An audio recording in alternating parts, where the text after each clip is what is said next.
ये माँ अपने बच्चे को खाना नहीं खिला पा रही है। दिल्ली की सियासी तपिश के बीच आज अखिलेश यादव ने महंगाई के मोर्चे पर सरकार को घेरा। हाथ में सिलेंडर की बढ़ती कीमतों का दर्द और जुबां पर जनता का सवाल।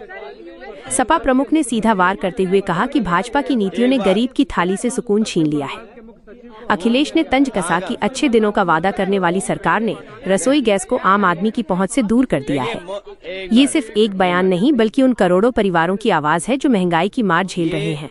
देखिए कैसे संसद की दहलीज से अखिलेश ने दिल्ली की सत्ता को ललकारा है। लापता गैस इसलिए कि किसी योगी से हम उम्मीद नहीं कर सके वो झूठ बोले, और जो लोग विश्व गुरु बनना चाहते थे वो लोगों को लाइन में ना खड़ा करें। ये कोई पहली बार आम जनता लाइन में नहीं खड़ी हुई है। नोटबंदी रही हो, कोविड रहा हो, ऑक्सीजन के समय जो किल्लत आई वो, और आज एलपीजी के लिए हम खड़े हुए हैं। अभी नोएडा की जो तस्वीर आई है, माँ अपने बच्चे को खाना नहीं खिला पा रही है। वो इंतजार कर रही है कि गैस सिलेंडर कैसे मिलेगा। सुबह 4 बजे खड़े हो जा रहे हैं, दिन दिन खड़े हो जा रहे हैं। और सरकार की जिम्मेदारी बनती है कि जिस समय इन्होंने आश्वासन दिया कि हमारे पास कोई कमी नहीं है, तो वो उपलब्ध क्यों नहीं करा पा रहे? आखिर कारण क्या है? और फिर विपक्ष को इस तरीके से कहना कि विपक्ष के लोग कालाबाजारी कर रहे हैं। अरे कालाबाजारी कर रही है सरकार और सरकार में मिले हुए लोग। मैं अपने एक एक कार्यकर्ता से कहूंगा कि जहां जहां लाइन लगी है उसकी तस्वीर पार्टी कार्यालय को भेजी जाए। कम से कम सरकार तो जाने की लाइनें कहां लगी हैं। हमारे बहुत सारे साथी घबरा जाते हैं लाइन दिखाने में। कम से कम हमारी पार्टी के कार्यकर्ता जहां भी लाइन लगी होगी उसकी तस्वीर समाजवादी पार्टी कार्यालय में भेजेंगे।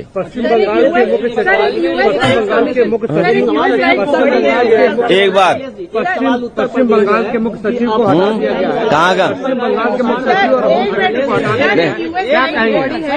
देखिए एक मिनट बोलने दीजिए।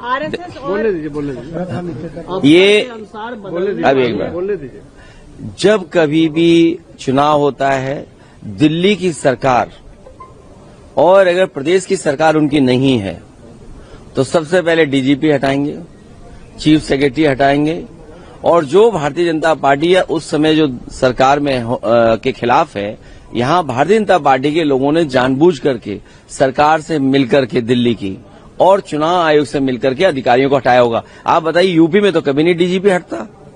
क्यों नहीं हटता डीजीपी? जब चुनाव हुआ है यूपी में, चुनाव आयोग को कितनी शिकायतें की गई, कभी चुनाव आयोग ने हटाया क्या? उनके अधिकारियों को हटाया जिनके अधिकारियों के परिवार के चुनाव लड़ रहे थे लोग, और उसी रेंज में सब अधिकारी थे।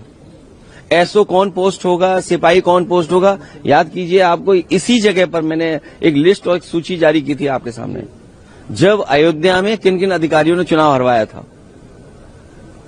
तो चुनाव आयोग भारतीय जनता पार्टी के सारे पर काम कर रहा है। ये बात खुली हुई है, सब जानते हैं, आपके कैमरे जानते हैं, आप जानते हो, पूरा देश जानता है कि चुनाव आयोग बीजेपी के इशारे पे काम कर रहा है। मैंने फॉर्म 7 पकड़ा, हमारी पार्टी के कार्यकर्ताओं ने एक दशरथ को पकड़ा जिसने न जाने कितने फॉर्म 7 से कटवाने के लिए वोट दिए थे। हमारे नगर अध्यक्ष से हमारा ही वोट कटवा दिया। चुनाव आयोग ने क्या किया? किसी अधिकारी को हटाया उन्होंने? किसी अधिकारी के खिलाफ कार्रवाई की उन्होंने? ये जो दिखा रहे हैं कि हम दुनिया में जाने कहां पहुंच गए हैं। जो लोग गैस सिलेंडर नहीं दे पा रहे, बताइए दुनिया में कहां पहुंचोगे आप? लोगों के पेट भरने के लिए गैस सिलेंडर नहीं, खाना नहीं बन पा रहा, और डाइवर्ट करने के लिए समाजवादी पार्टी, जिस कार्यकर्ता की आप बात कर रहे हैं लखनऊ में, एक हापुड़ वाला तो बीजेपी का कार्यकर्ता है, आप पता करवा लीजिए। और अगर सच्चा चैनल है, ईमानदार पत्रकार हैं, तो मैं उम्मीद होगी कि हापुड़ वाला पता करके देश की जनता को बताएंगे कि ये बीजेपी का ही समर्थक है। नंबर 1। नंबर 2, जो लखनऊ का है, क्योंकि वो चुनाव लड़ता है तो बीजेपी को मौका मिल गया। इतने सिलेंडर नहीं पकड़ेंगे जितने आप बता रहे हो। आप बीजेपी की संख्या मत बताइए, भरे कितने थे, खाली कितने थे, आपको नहीं पता होंगे। कितने भरे सिलेंडर थे उसमें? ना वो सीज नहीं, सीज अगर हुए हैं तो आपको ये भी तो जानकारी करनी चाहिए थी, भरे कितने थे, खाली कितने थे।